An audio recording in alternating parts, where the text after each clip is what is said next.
Hi guys, I'm here with a video showing you how I made the different skirt pieces for my Aloy cosplay.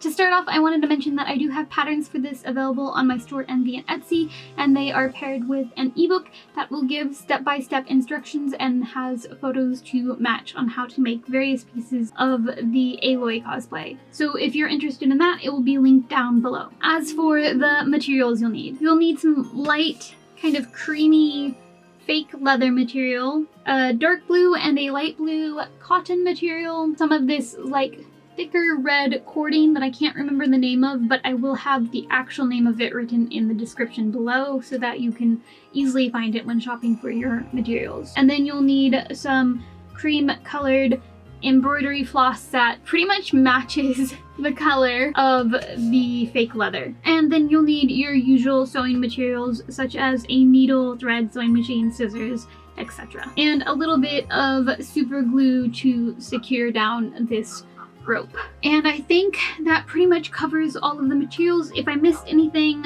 I will have that written down in the description below again, as well as the actual name of this red cording. But for now, let's move on to the crafting. I first traced a pattern I drew up onto my fake leather. Because my fake leather was kind of like this fuzzy material on one side, I needed to sandwich two pieces together so that both the front and back were leather-like. In order to do this, I had to double up on the amount of pieces I needed, mirroring one set of pieces. I traced those out with a marker, leaving room for seam allowance. I actually traced those out and then added the seam allowance as I went along, just to make sure everything was spaced out enough for that seam allowance to actually be there.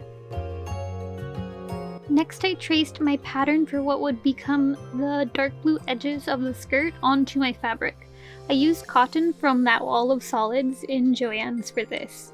Because I was doubling up on the faux leather, that meant I would also need to double up on this too, again mirroring one set of pieces. I used fabric chalk to trace this out and made sure to leave room for seam allowance.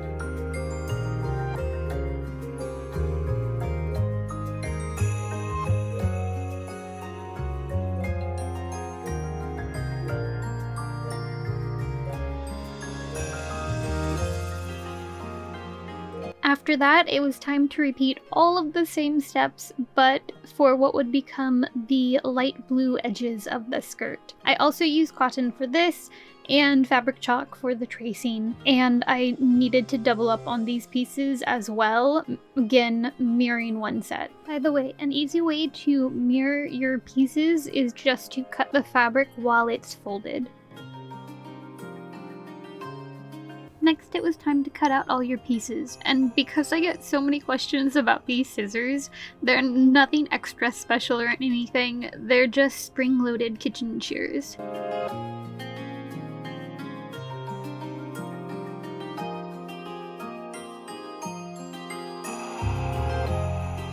Trace a pattern for the embroidery areas onto the back of what will be the front leather pieces of the skirt.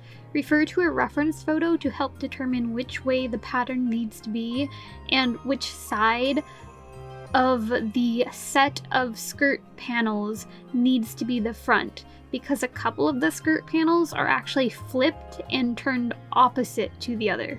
Using embroidery floss and an embroidery needle, start embroidering the skirt following the guidelines that you just traced out. From the outside or the front of the skirt panel, it should look like a bunch of straight lines going up and down, mostly vertically, forming a bunch of these curved lines or curved half circles when they're all placed next to each other. It's really important to look at a reference photo for this step so you can see exactly the kind of pattern that I'm talking about, because I feel like it's kind of hard to explain, but hopefully with a reference photo and this video you'll get the idea of the shapes that I'm trying to talk about making here. You won't see the inside of this piece at any point, so don't worry too much about what the stitching on the inside looks like. Focus on making sure the front looks nice. I placed the vertical stitches, or like mostly vertical stitches, as it gets towards like the bottom of the curve. They start going horizontal, but anyways, I placed those stitches as evenly apart as possible, but I wasn't trying to be too perfect about it. I was just trying to eyeball the amount of spaces they needed to be placed apart, and if some of them were slightly off, that was fine, because most of Aloy's stuff is supposed to look handmade and a bit imperfect. Another note I want to make is to avoid pulling your stitches too tight. Doing this will cause the fabric to bunch up, and you don't want that. So just pull on the thread just enough for it to lay flat against the fabric without any real tension to it. These stitches are purely decorative, so they don't have to have any real tension to them or be pulled tight or anything like that. They don't need to be extra secure, they're just going to sit there and look pretty. Repeat this step until all of the skirt pieces are fully embroidered. This is going to take quite some time, so it's probably good to find a show you can binge while doing this.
In order to get all of the pieces to fit on the amount of fabric I bought, I needed to break both of the light and dark blue trims into smaller pieces.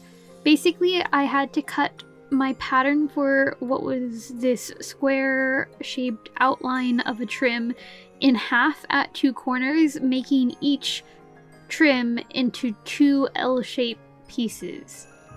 So now, because I did that, I needed to go back and sew those pieces together at the corners to make them into the completed square-shaped trims I had originally patterned them to be and needed them to be. So that's what I'm doing here.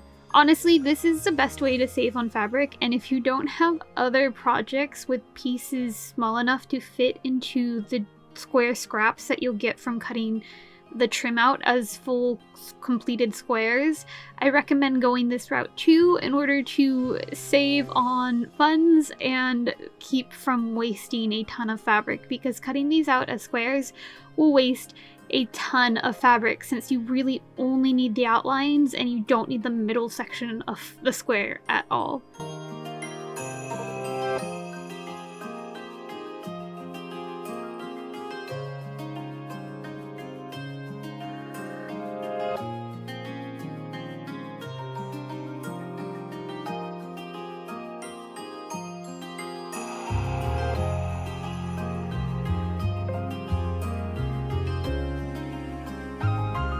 Time to pin the dark blue trim to the skirt. I first used a sewing pin to poke little holes through my skirt pieces around the line I had drawn for where the seam allowance begins or where I want to stitch along.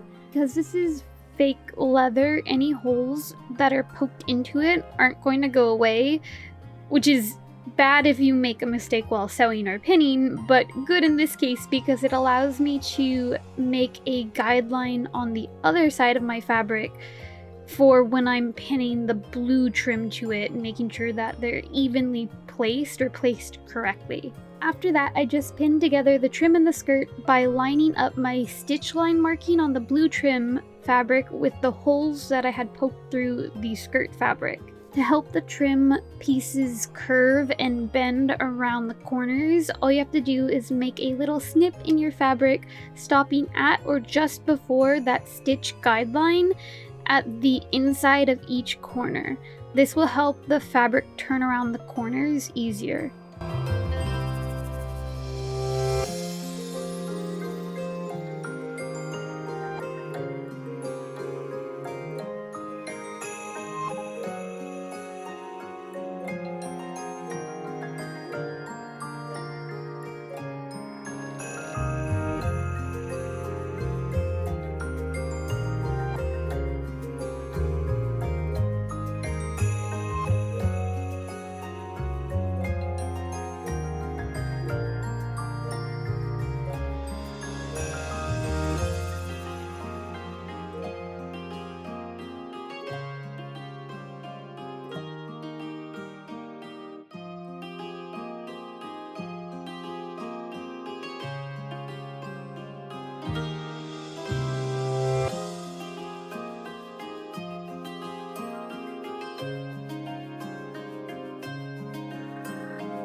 After everything is pinned together, sew it all into place.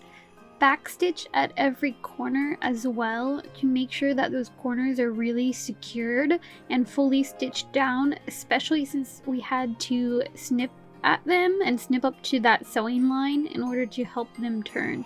So just make sure that it's actually getting caught in the sewing machine, because taking away that little section, you could just like slightly skip over it and then you'll see the corners start pulling apart after you have like finished sewing. So basically I'm just saying check your corners. Now it was time to repeat that entire process again, but with the light blue trim this time. Follow the same exact steps, snipping at the corners, lining up the stitch lines and everything.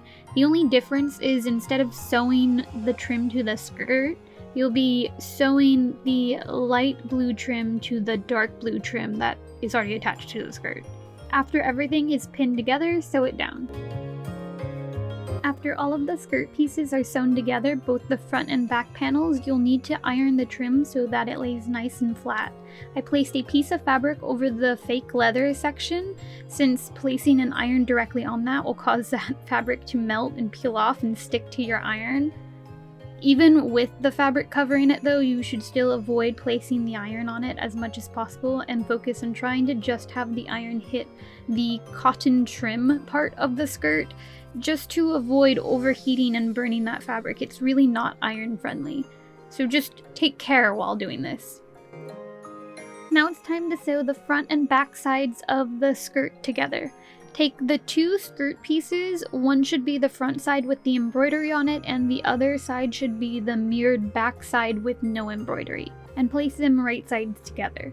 Sew along the very outer edges, leaving a section of it open so that you'll be able to turn it right side out later. If you're like me and your sewing isn't perfect, your edges of the skirt might not line up perfectly. If this happens, don't try to force them to line up, as this might make the skirt bubble rather than lay flat when you're finished. It might also throw off the amount of trim each side has. So like you might completely lose the light blue trim on one side, and you want to avoid having that happen. Rather, just make sure that you're catching both layers of the skirt edges as you're sewing, so that there's no areas where like the seam is just going to pop open or anything like that. And make sure your skirt is lying flat against itself while you're doing this, and instead just kind of wing it a little bit, and so just in a kind of random wavy pattern to mimic the waviness of the edges that her skirt has in reference photos. Basically, just make sure that your skirt is lined up as even as possible and lying as flat as possible against itself, and just sew along that. And if sometimes the edges don't line up and like one side comes in a lot farther than the other, just pull your stitching in to match whatever the shortest side is, and it should end up fine. After all of the skirt pieces are sewn together, it's time to turn the skirts right side out by pulling the right side of the fabric through the section that we had left unsewn. Be sure to push out the corners of the skirt pieces really well, and if you find that you've left the opening on the skirt a bit too small and you're really struggling to push the skirt out, just use a seam ripper to open it back up a little bit more.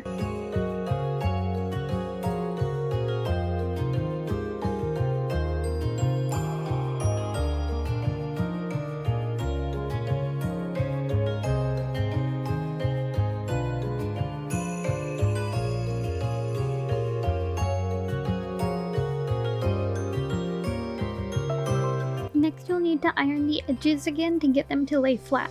I used a piece of fabric to protect the fake leather just like the first time. If you iron the opening last, it should almost fall into place, as in the raw edges will tuck themselves into the skirt kind of naturally, just following the flow of the edges that have been sewn together around it. But if that doesn't happen and the raw edges are kind of just sticking outwards, just go ahead and tuck those in and under the inside of the skirt, and then iron that down. This will make sewing it later a whole lot easier.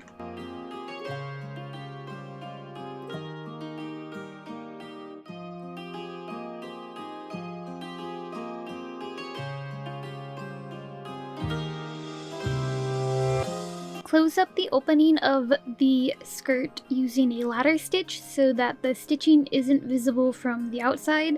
This is the same stitch usually used when closing up plushies after stuffing them. At some point I will have an entire video on just different hand stitching stitches, but for now I'll try my best to explain it. Basically all you do is one side, like up and down, or the length of what you're stitching, just make a little stitch, go over to the other side directly across from where that end of the stitch you just made is, and stitch on, like, put your needle through the fabric on that side and then go up or in the direction that you're trying to stitch, and then pull your needle through that way and then go directly across the top of that stitch to the other side, and you just keep going directly across, creating almost like a ladder with your stitching, which is why it's called a ladder stitch.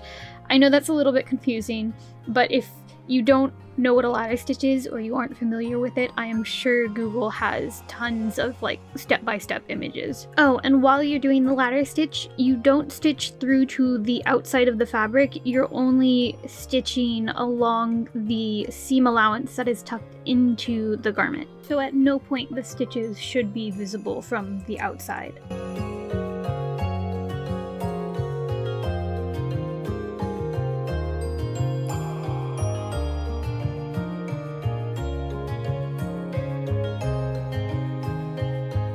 Once you're finished, tie off your stitch, cut off the excess thread, and go ahead and iron that area one last time to make sure everything's lying nice and flat. Now it was time for the zigzag embroidery that runs along the edges of the centerpiece of the skirt.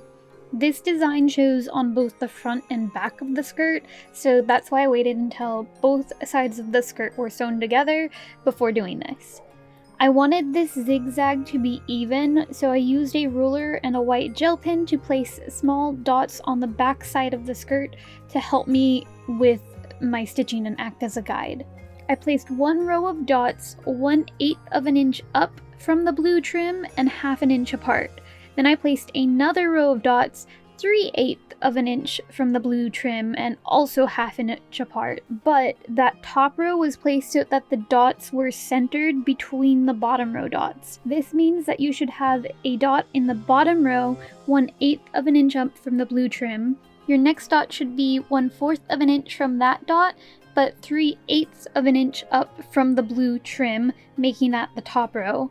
After that, there should be another bottom row dot that's 1/4 of an inch from that top row dot that you just placed, but 1/2 of an inch from the bottom row dot. After that, there's another top row dot that's again 3/8 of an inch up from that blue trim and 1/4 of an inch from the bottom row dot that you just marked, but 1/2 of an inch from the top row dot that you just placed before that, and so on. Hopefully this in the visuals will help it make sense. You're just trying to make an evenly spaced zigzag line. Because you'll have to knot the thread in order to keep, the stitching in place and whatnot, start your stitch in an area you won't really see, so on the back or underside of the skirt. After that, stitch a zigzag pattern following the dots, going from a bottom dot to a top dot, back down to a bottom dot to a top dot, and so on. When you first do this, the stitching will appear as a series of diagonal lines going in opposite directions of each other on the front and back. This is totally normal. It's not going to look like a completed zigzag just yet. Keep going with it. To get a completed zigzag pattern on both the front and back, you'll need to turn around at some point and come back in the opposite direction you've just stitched, making sure so that when you're sewing, you're completing the zigzag line.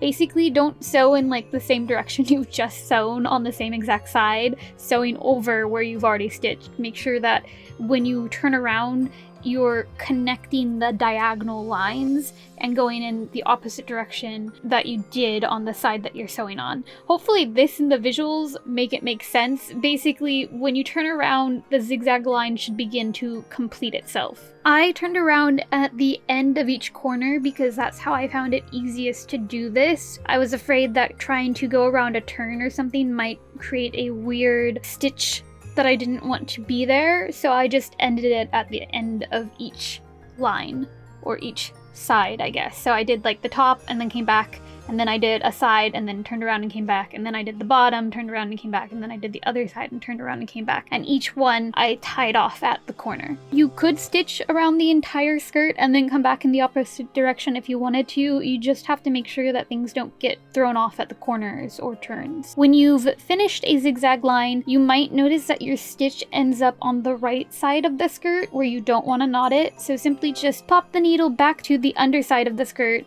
making a hole that's like ever so slightly away from where it's coming out so that you don't just unravel your stitch instead, and tie off the thread. To secure these knots, I dabbed a tiny bit of super glue on them and then cut off the excess thread as close to the knot as possible, and added a little tiny bit more of a super glue in that spot as well, just to make sure that it wasn't going to come undone. One more thing I want to note is that if you find the center of your skirt pieces, like the front and back sides, don't quite line up with each other like some of mine did, mark your dot guideline on both the front side and back side. Then when you're adding your stitching, use the dots on both the front and back as your guideline, rather than just pushing it straight through following the dots only on the back or something. This will make sure that the zigzag line is equally placed around the edges of the center and back in relation to the blue trim, rather than just going straight through the fabric and equal with its opposite side, because that doesn't really matter. Like, you're not going to see them side by side necessarily, like, and to see that they're like not evenly across from each other or anything. They're going to look even compared to the trim, and that's the most important thing. The stitching may also be off on the inside of the skirt, like it's going to be kind of at a diagonal and there's going to be some excess in there, but that's fine. You won't see the inside of the skirt, so who cares? Just make sure that you're not pulling the thread super tight, since that may cause the fabric to bunch and gather. This is just a decorative stitch, so it doesn't need to be tight, it just needs to be laying flat. So just pull it tight enough to make everything lay nice and flat, and that's it. Hopefully this makes sense. Basically what I'm saying is the most important thing is to make sure that your zigzag stitch is placed evenly from the trim on both sides. Like, the bottom line is 1/3 of an inch away from the trim, and the top line is 3/8 of an inch away from the trim on both the front and back side, because that is the only kind of like symmetricalness or evenness that matters when it comes to sewing this together. You just want it to look nice on both sides. And what I meant by like the thread being kind of off on the inside of the skirt is I just had to reach my needle at a diagonal to poke it through the correct dot on the other side of the skirt when I was like stitching pieces that weren't quite lined up with each other. But it's a diagonal that's on the inside of the skirt, so you won't really see it. This is one of the skirts that was kind of off, so hopefully you can see how I'm kind of going through at a slight diagonal, just making sure that I'm hitting the dot on the opposite side.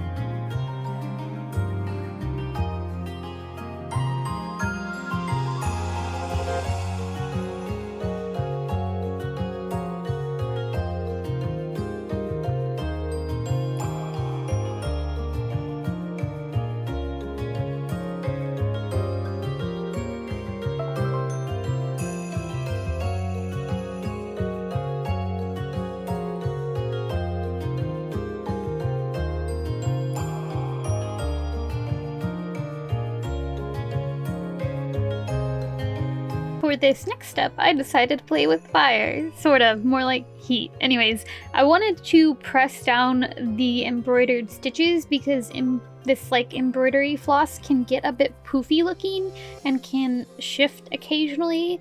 So I decided to iron it, and that meant ironing the fake leather.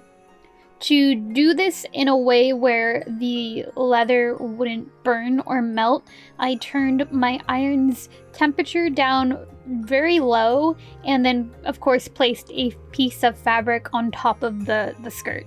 Then I quickly ran my iron over those areas with the embroidery thread and didn't press down too hard or anything. In doing this, things seemed to work out because my fabric was fine in the end. I found that ironing embroidery thread helped keep it in place and flatten it down a bit in the past, so I was set on doing this here, and I think it definitely helped it look nicer in the end. Now it was time to add the red stitching that goes along the blue trim. I used red wax cord for this. I first used fabric chalk to mark out the size that this rectangular block of stitching was going to be. Because this cord is so thick, my needle couldn't just pull it through the fabric like it normally could when using, embroidery floss or normal thread. Instead, I had to make small little cuts on both the front and back side of the skirt in the blue trim section. A sharp seam ripper can cut through fabric, so sometimes I actually used that to help make the holes ever so slightly wider, or just make the holes in general. I placed these cuts near the seam between the dark blue trim and the skirt, and near the seam between the dark blue and light blue trim. When doing this, take care as to not cut through where these pieces are actually sewn together, because that will unravel like your skirt. Instead, cut next to it. Use something like Fray check as well to keep the fabric from fraying and unraveling those stitches. I'd make one cut and then another cut about maybe a third of an inch. Sometimes it was probably as small as a fourth of an inch from the other cut or the cut before it. It was pretty random, to be honest. You just don't want to cut one long cut across the entire rectangular section that you've marked out, because that'll just make that whole section pull away from the skirt and just kind of hang there, so you don't want that. Instead, you want to space out a few small cuts going along the edges of those rectangular sections that you cut out, leaving areas where the fabric is still connected and sewn together so that it doesn't just come undone and, like I said, end up hanging there. I'd loop a few stitches through each hole and then bring it over to the next hole at a diagonal and loop it there once and bring it back to the previous hole at a diagonal and then go back to that next hole and loop it there a few more times before moving into the hole after that and repeating all those steps, working my way across the rectangle, going back and forth until the stitching looked full. My goal was to crisscross stitches to fill any gaps between holes, and when I was stitching where there were holes, I was just looping the stitches through to fill in the holes. I secured the end of the stitches down with super glue and tucked them under other stitches to hide the end of the string. I also made sure that the end of the string started and ended on the underside of the skirt. Again, take care as to not pull this too tight. This is purely decorative, and if you pull it too tight, you're going to cause that trim to gather and bunch in on itself, and you want things to lay nice and flat. To figure out the different lengths that the rectangles needed to be, I looked at a reference photo and tried to mimic that as best as possible. You'll note that sometimes the rectangles of red stitching are pretty long and other times they're just really short, and it's kind of random, so just kind of mix and match different sizes of rectangles along the various edges of the skirt pieces. This cord definitely doesn't want to lay flat and needed to be ironed. So following the same steps I used to iron everything else so far, I ironed this, placing a piece of fabric to protect the fake leather.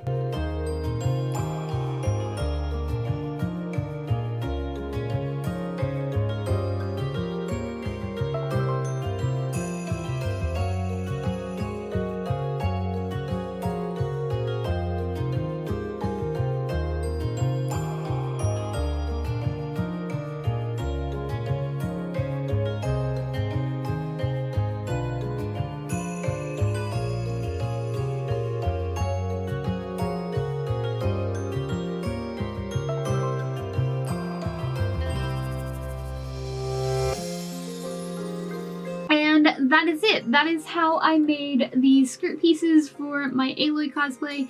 Hopefully you guys enjoyed this video and found it helpful. Thanks for watching. Have a lovely day and bye!